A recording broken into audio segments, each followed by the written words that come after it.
So I've got a joke and a confession to start with. That's a good one. Oh Lord, that's right where we're at. So the confession is, I apologize. I had an outline in mind for you because that seemed to have worked really well last time. It's still in my mind. And so I did not get a chance to put that one together, but I do have a joke. It's a subtle joke, but it is one that when I was doing my research for this, I read this and I'm like, oh, okay. And hours and hours later, as I'm going through this material, I'm like, oh my gosh, that hits so much right on the nose. So I have a subtitle for tonight's message.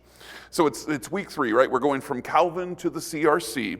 The subtitle is, 1 Dutchman, a Christian. 2 Dutchmen, a church. 3 Dutchmen, a secession. And the more I research, the more sadly how true that seemed to become. We like some company, but not too much company, because we will undoubtedly disagree.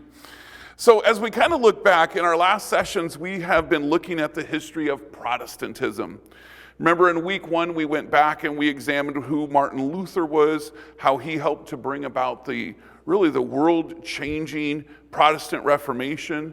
In week 2, we took Luther and we pushed him forward with those radical ideas and how it brought in someone like John Calvin, and then how Calvin was really able to develop and change what Luther had begun and began to expand it into other areas of Europe.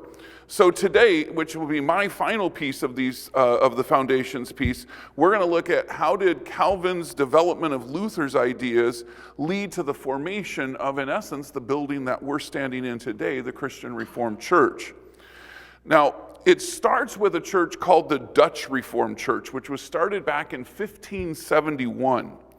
And it was shaped theologically by the work of John Calvin and other of the major Reformed theologians. And the Dutch Reformed Church was the largest Christian denomination in the Netherlands, not only from the outset of the Protestant Reformation, but all the way up until 1930. So for 400 years, it is the church in the Netherlands. The early beginnings of a Reformed church in the Netherlands began in the southern provinces, where there was a secret meeting of the Protestant leaders there in the Netherlands.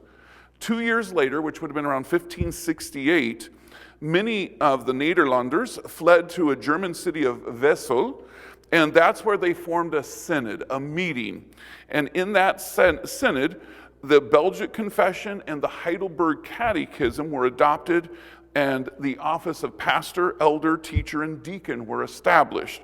Now, those should sound somewhat familiar to you, because remember, they're taking the ideas that Calvin, that we talked about last time, and they're building that into this new church, this Protestant church, which will become the Dutch Reformed Church.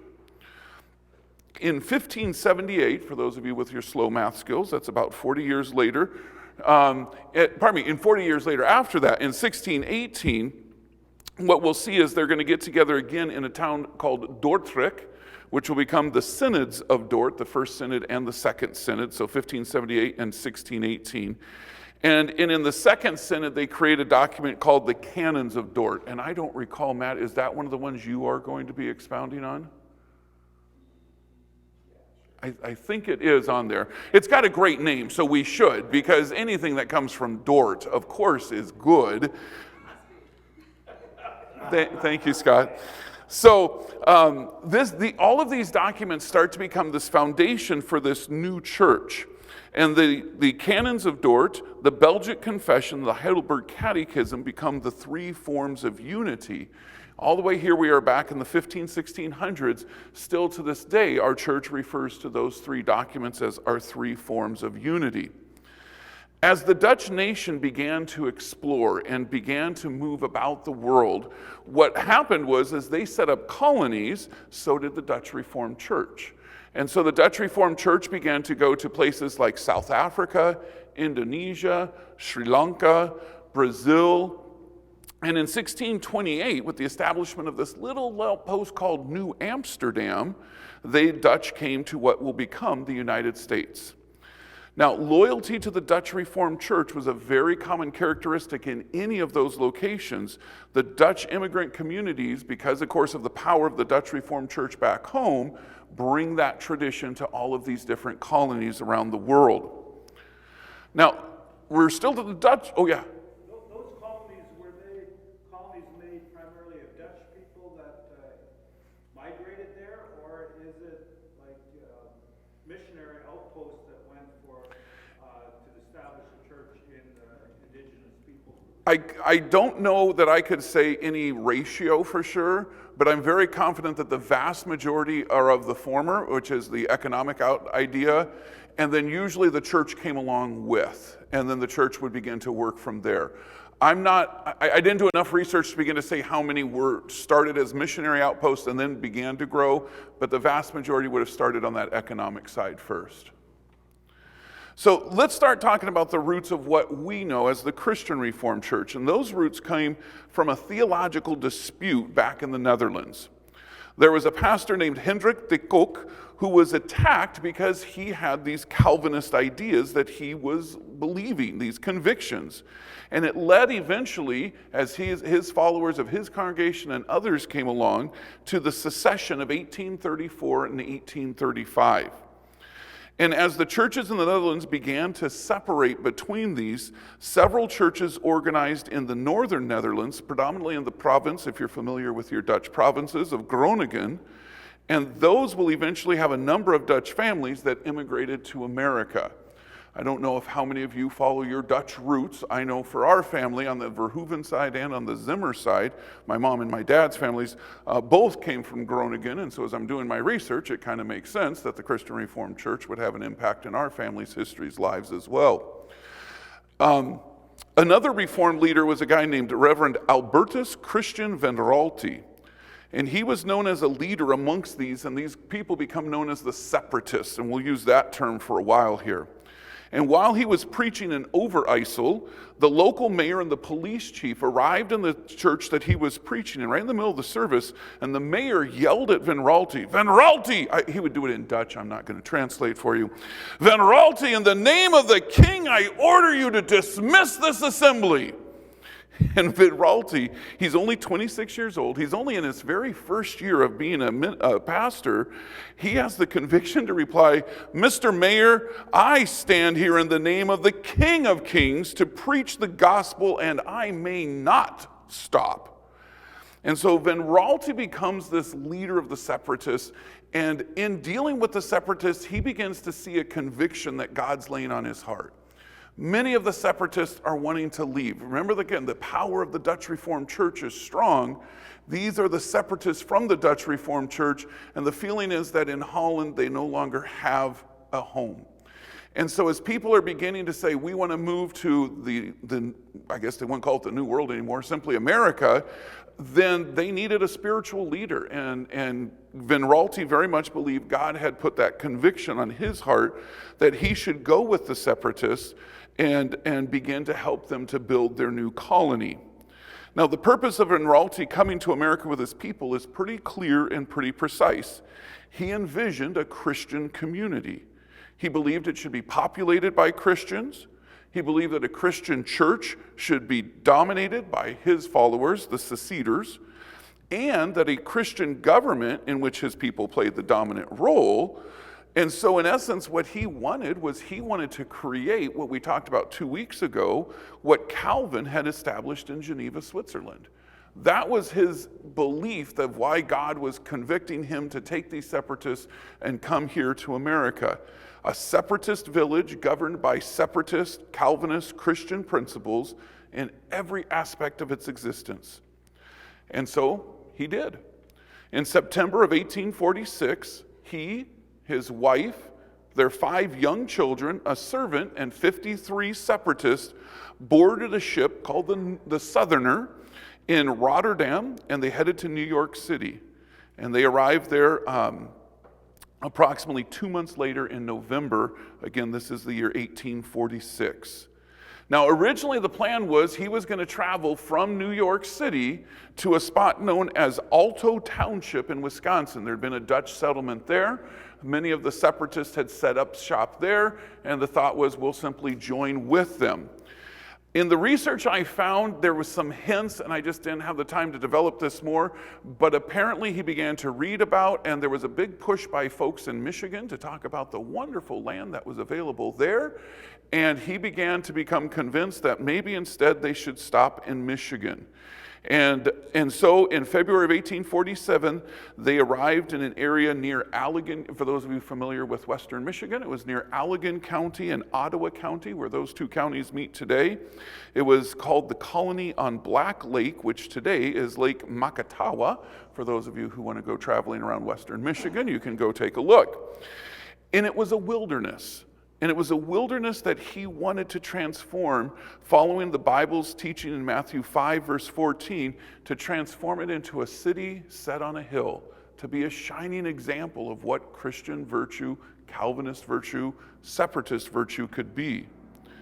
In fact, it's interesting as you read about it, he wasn't convicted of that until he was here in America.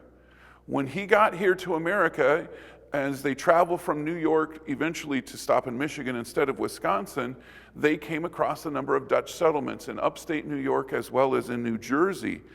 And when he saw many of the Dutch settlers in America, he realized that although life would be easier if he and his followers settled in a city, he was convinced that living in a worldly city would weaken the faith of his followers.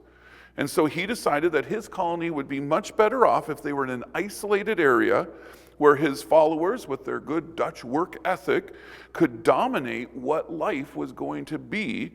They could all be farmers, they could grow their food, they would be self-sustaining, and so they would create their own lives, and that would create this ideal Christian community. And so that's what leads him. And in 1850, he has a village that has begun to grow up, which was in the area today that we would call Holland, Michigan. Gee, I wonder how they came up with that name. And while there in 1850, Van Raalte hopes to have the churches in the Holland area join the Reformed Protestant Dutch Church.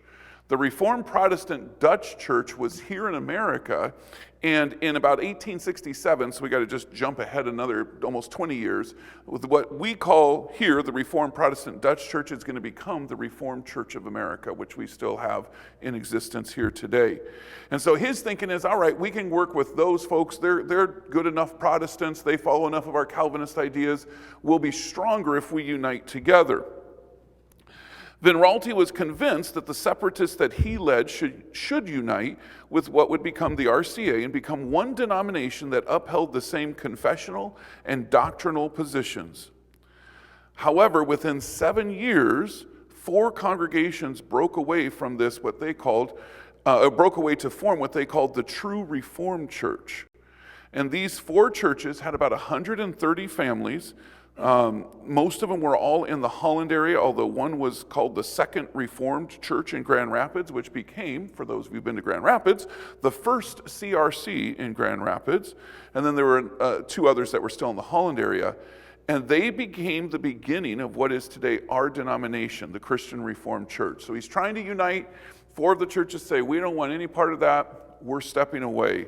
And that's our birth. The name, though, the Christian Reformed Church, really took quite a bit of time to develop. For the first 2 years, there was no corporate name. They were just the churches that everyone knew were separating from the separatists. In 1859, they began to be called the Holland Reformed Church. And by 1861, they changed it to the Free Dutch Reformed Church. The term free, if you're familiar with some of your Dutch history, you know is used in the Netherlands still today. And the research I found shows that that name comes about because of the power of the Dutch Reformed Church. Anything that was against that, because the government controlled it, became known as free. It was free of government interactions. And so the term free is one that you'll still see used today. And so it's going to become known in 1861 as the Free Dutch Reformed Church. And then 2 years later, again, it's the True Dutch Reformed Church. And then it was changed again to the Holland Christian Reformed Church in 1880. And finally, by 1884, churches began to realize, all right, this is all too wordy. And they settled on Christian Reformed Church. And that didn't actually formally become adopted until 1904. And that's when we had that. Now, we have actually had one other change of name, but that doesn't come up until the 1970s, so I didn't actually put it in here. But we became the Christian Reformed Church of North America in 1979-ish. Yeah, somewhere in the late 70s is where we adopted that other formal name now. What was the theological reason that the separatists broke away from the other Dutch denominations? I tell you, I should just give you the script, because guess what the next line says? The new denomination split from the Reformed Church. That's really good timing. I like that. The new denomination split from the Reformed Church over the use of hymns during worship. Can't allow that. That's just too much, becoming too liberal. The allowing of free access to communion. These were all the things that the separatists didn't like about the established church. They felt like there shouldn't be the use of hymns, there shouldn't be free access to communion. And this one becomes a biggie because we're going to see it come up a couple times for a couple different splits with several denominations of the Reformed persuasion, and that is the interpretation of grace. There's a number of pieces that started to go down that road. And then finally one that, actually there's two others, but this one's interesting to me, is the permitting of membership in Freemasonry. That became a big issue. The established denomination was accepting that, and these new separatists did not want to have people be members of the Freemasonry. And then finally, failure to provide catechetical instruction to young people, the teaching of the catechism. So basically what we're seeing, and if you've been a part of my Redlands history that we've done before, we've talked about this as well. When you get these new folks together, they see the established one, and they go, oh, they've just sold out. They're just too darn liberal. They're becoming too worldly. We've got to be true and convicted of what we really believe. So if you wanted to, you could say that those who separated what became the Christian Reformed Church were the much more conservative members who believed that conservatism was close to godlyism, and that's why we needed to separate. As the Dutch continued to grow in number, both through immigration coming to America and family expansion, a nice way to say it, the denomination also grew. And in 1875, the denomination opened a theological school in Grand Rapids, Michigan. There was a preparatory department, and that grew into what we would today call Calvin University. And while the theological department, of course, became the Calvin Theological Seminary. By 1880, the Christian Reformed Church denomination had grown to 42 congregations. And then just a few years later, about 10 years later, it was over 100 churches located in 11 different states. Almost all of the places that they'll settle are all Dutch hotspots. Where the Dutch come, they either become part of what by this point would be the RCA or the CRC. Those are the two Reformed denominations that grow out of the original Dutch Reformed Church and come to the United States. By 1920, the denomination had grown to 350 congregations, and the denomination had one of its biggest splits happen. Again, the concept that was being debated was this idea of grace. Was it common grace? Was it special grace? And that was the root of this split. 3 of the ministers within the Christian Reformed Church rejected the CRC's position of common grace as being contrary to what they thought the Reformed confessions said. And so these 3 ministers and most of their congregations left the CRC, and they formed eventually what we would call today the Protestant Reformed churches in America. And interesting, we see that same trend happening that we were just describing. By this point, the CRC is established. It's now the place to be, and there's folks in there who are going, you're just selling out. You're becoming too much like our culture around us. You're not being conservative enough, and so they've broken away. And if you listen and live here in Redlands long enough, we look over at the Protestant Reformed Church, and they're seen as the more conservative church. Scary to think we're seen as the liberal church, and yet that's the development that you see then, and we still hold to them today. Now, this kind of leads us back a little bit full circle to where the CRC is Calvinist in its theology. The denomination believes that it is very important for its members to value theological study and the application of theology to current events. Remember, if we go back to what we talked about 2 weeks ago in Geneva, Switzerland, during Calvin's leadership time there, one of the 4 church leaders was a teacher. That was one of the 4 positions that they held in high respect. And in essence, what we're doing here in these Wednesday night classes is exactly what Calvin and what Van Raalte would say we should be doing, because that's a direct reflection of what Calvinism holds as dear.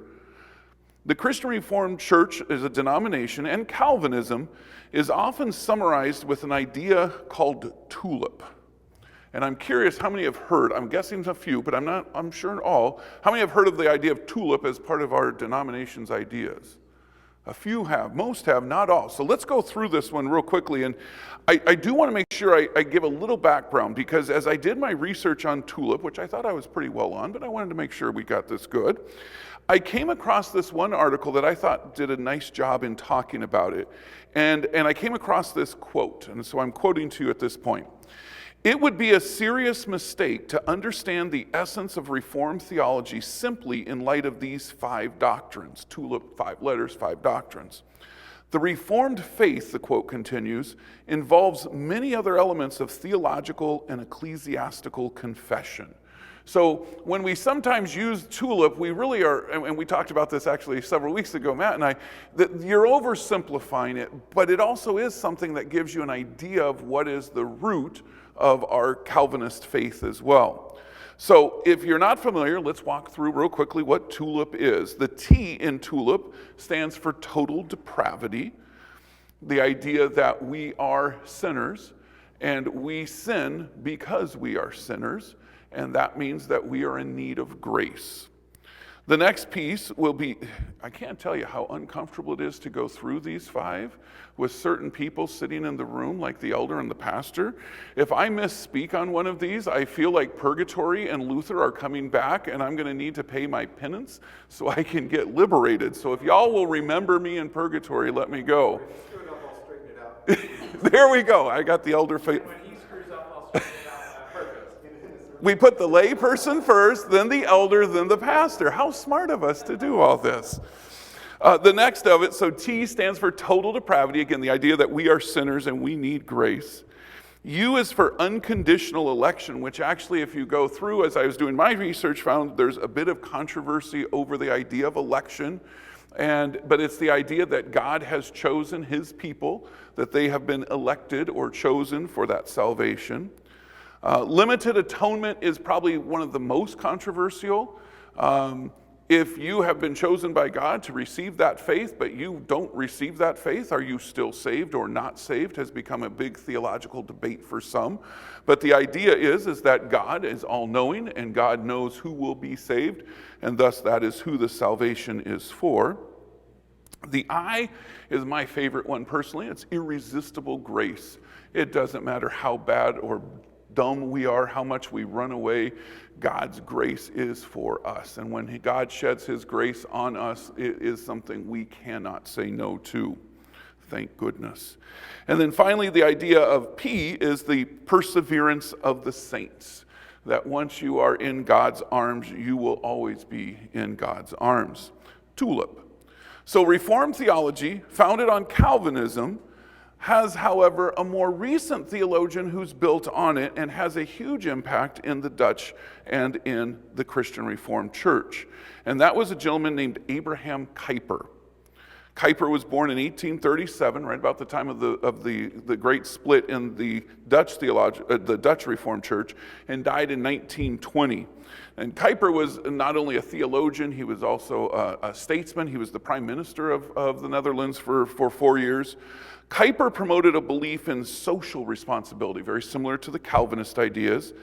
And he becomes quite famous as he calls on Christians to engage actively in improving all aspects of life and society. And he famously uttered, every square inch. The quote is, "There is not a square inch in the whole domain of our human existence over which Christ, who is sovereign over all, does not cry, mine." And that line has been overused in some ways, but is so cliche-ishly on. That is part of what we as a Christian Reformed Church cling to, that God's influence goes everywhere. So when you teach mathematics, which seems pretty straightforward, the numbers are there, it's also celebrating the beauty of what God has created in that mathematical formula. When you look at the stars, it's easy to say, okay, then this is what God's artistry created, but it's also understanding the beauty of of not just the formation of those planets, but the movement of them and how those movements interact together to create this universe that we're in. All of that is part of God's. So that idea that we go to church, we hear a wonderful sermon, and then we go home and we live the rest of our life for that week is very antithetical to the idea of what Calvinism stands for, what Kuiper stands for. This idea is that no matter where we are, whether it's in line at Baker's, it's in our classrooms or our jobs, it's playing with our kids on a playground, it's driving on the freeway, yelling at the people in the cars next to us, wherever we are, God is calling us to that place for some purpose, and we've got to recognize what that purpose is. Kuiper is really one of the leaders that really pushed that point home for us. Continuing, what is it that we as a church believe? The Christian Reformed Church subscribes to the ecumenical creeds. Those are three of them: the Apostles' Creed, the Nicene Creed, and the Athanasian Creed. Am I close on that? Athanasian? Athanasian Creed. And those, I said I list these here not to go into more detail about them, but to introduce them to you at this point, because that is part of what Matt is going to be covering in the next several weeks as well. So I want to show you that this is the roots, the foundation that our denomination stands on, and then later on we'll be sinking our teeth into them and what do they stand for and what do they mean. The CRC also has 3 Reformed confessions that we follow. One is called the Belgic Confession. The third is the Heidelberg Catechism. And then the last is, of course, the Great Canons of Dort. And again, those also are going to come up later, so I want to introduce the concept here, but we'll go into those in a future Wednesday evening. So, we're talking about these big theological topics, and for some of us, myself included, they seem a little bit huge to understand sometimes. So what I'd like to talk also about is when we talk about the history of the CRC, which means who we are, let's get to some brass tacks. What do those theologies put into action for us as a church? What does the CRC do? One area of focus has been on missions, which makes sense when you think that the denomination grew out of, in essence, missions. As Van Raalte led his followers to this land to establish a colony of what Christianity could or should look like. The CRC has mission efforts and ministries today in Nigeria, throughout South America, Southeast Asia, in Africa, and one that I'd like to focus on is in the Navajo reservations. The CRC has been involved with the Zuni and the Rehoboth missions for well over 100 years here in the Southwest United States. Rehoboth was started in 1903 and today has grown significantly into a much larger church and an independent school with well over 500 students in it. In the late 1950s, my mother, for example, following her education at what was then called Reformed Bible Institute, and we always gave her a bad time that she was sent to an institution that is now Kuiper College, by the way, in Grand Rapids. She worked with the Zuni Native Americans. Our church has gone there several times just in the last decade, continuing that same idea of outreach, of mission work, whether closer to home or worldwide. The Christian Reformed Church, as we have pointed out already, believes in education and in educating its members. As a result, many CRC churches and members support Christian day schools, such as Redlands Christian School. As some of you, again, maybe know, as I've done the history of Redlands course, the development of Redlands Christian School in the early 1900s was crucial for more Dutch families to say, we want to come out to this area. So you will often find, if you travel across this country and you visit different communities, if they have a Christian Reformed church, you are often going to find a Christian day school there. So Redlands Christian School.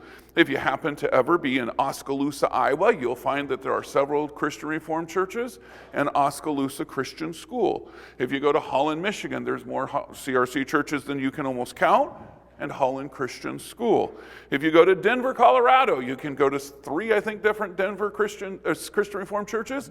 Denver Christian School, and obviously the list could go on and on. The CRC also very much supports post-secondary education. Obviously, Calvin University still exists after its creation in 1876, and Calvin Theological Seminary. Kuiper College, my mom's alma mater of Reformed Bible Institute, which became Reformed Bible College, now Kuiper College, was started in 1939. Also, it's in Grand Rapids, Michigan. Probably the greatest of all of them, started in 1955 in Sioux Center, Iowa, was Dordt College, but now Dordt University. Not to be bragging, but it was the first university in the CRC post-secondary system, with Calvin chasing it right after. There's also Trinity Christian College, which started in 1959 in Palos Heights, Illinois.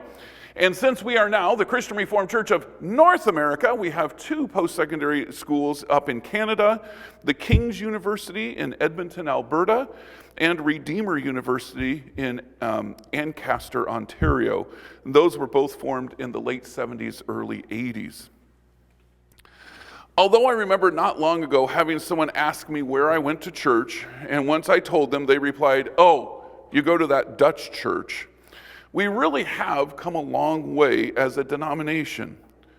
I believe even more firmly, after having done my research for this very particular project, that we as a church denomination should be very proud of our roots.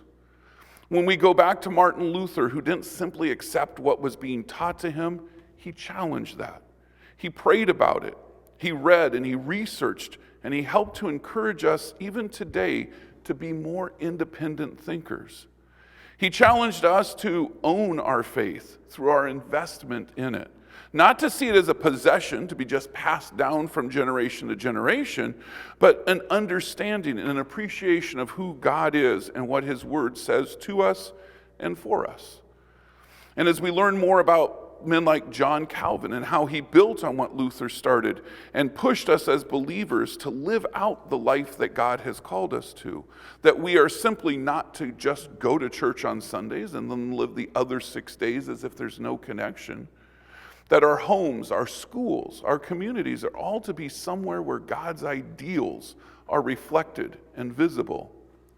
To Reverend Van Raalte, who took these histories of Luther and Calvin and put it into practice by leading his followers to a new world where they could create a city shining on a hill, where they could try to put into practice the ideas and beliefs as they understood them, and yet to recognize that we are people, sinful, imperfect people who mess things up. And we do not do it all correct, but that doesn't mean that we didn't try and that we continue to try again and again. Our roots include to Abraham Kuiper, who reminds us that God created all of the earth for us and that all of it belongs to Him. It is Kuiper who challenges us to always look for God and His sovereignty over everything. So yes, our roots are clearly Dutch. We can't hide it, and we shouldn't, because it's not a bad thing. But it's also important to remember that our church is not a salvation thing because it's a Dutch thing. We are saved through the grace of our Lord Jesus Christ and Him alone, not our ancestry, not our heritage, not our works, but through God. And today we see this Christian Reformed Church working hard to escape being simply a Dutch church here in Redlands. We've worked to broaden our congregation to be more inclusive. We've worked to expand our church beyond caring for our own to caring for our community, both locally and globally. We have worked hard, and God is continuing to call us to work harder, not because our works will set us free, but because of our love for God and our desire to bring glory to Him. We need to want others to know what He has done for us and to us. And so I hope in these last 3 classes that you have been blessed to learn about our past, to appreciate where we have come from. But I also hope that you're challenged. You're challenged to learn more, to dig deeper on your own, to strengthen your relationship to Christ by learning more of how He wove this amazing tapestry that we simply can call the church. So that sets us up for the next 2 weeks from now, where we start to dig deeper into the foundation of what we are, and we begin to look more at what those beliefs also mean.